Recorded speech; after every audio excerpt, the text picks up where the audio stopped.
வணக்கம் குழந்தைகளே. இன்றைய கதை ஒரு சிறுவனின் கனவு, நட்பு மற்றும் கடுமையான உழைப்பின் சக்தியை பற்றி. வாங்க ஆரியனின் கிறிஸ்மஸ் ட்ரீம்குள் பறப்போம். கிறிஸ்துமஸ் வந்தாலே ஆரியனின் மனமே மின்னிவிடும். விளக்குகளின் ஒளி, பனியின் குளிர், வீட்டின் சூடு, அவனுடைய உலகம் முழுக்க மந்திரமாகிறது. இது அவனின் மிக பிடித்த காலம். ஆனால் ஒவ்வொரு கிறிஸ்துமஸ் இரவும் ஆரியனிடம் ஒரு ரகசிய கனவு உண்டு. வானத்தின் நட்சத்திரங்களை பார்த்து பனிமலையின் மேல் உயரமாக பறக்க நினைப்பான். ஒரு நாள் நிஜமாகுமா என்ற நம்பிக்கை அவனில் 69 Arjun telling his dream to wise Aldam. மியா வந்து நின்றது. ஆரியன் மனத்தில் இருந்த கனவை திறந்த மனதுடன் அதுவிடம் பகிர்ந்தான்.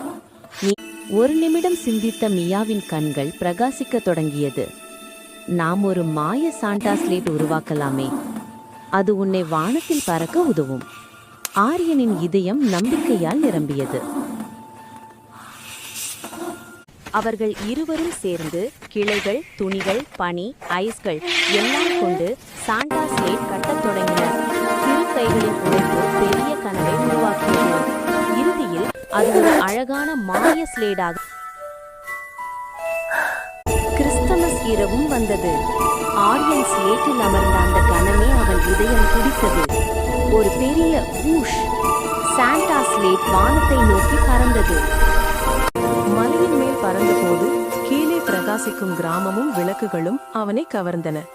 குடும்பங்கள் கொண்டாடும் காட்சிகள் அவன் மனத்தை குளிரச் செய்தது. இதுதான் என் வாழ்க்கையின் மந்திர தருணம். திரும்பி இறங்கிய போது ஆரியன் மியாவை உற்சாகமாக அணைந்தான். நன்றி மியா, உன்னால் தான் என் கனவு நினைவானதாய் மாறியது என்றான். நட்பு, நம்பிக்கை, உழைப்பு இவைகள் சேர்ந்தால் எந்த கனவும் சாத்தியம் என்பதை. குழந்தைகளே, இந்த கதையின் பாடம் என்ன தெரியுமா? நீங்கள் கனவு காணுங்கள், அதற்காக உழையுங்கள். நல்ல நண்பர்கள் இருந்தால் அது நிச்சயம் நனவாகும். கதையை பிடிச்சிருந்த ஒரு லைக் போடுங்க, உங்க நண்பர்களோட ஷேர் பண்ணுங்க.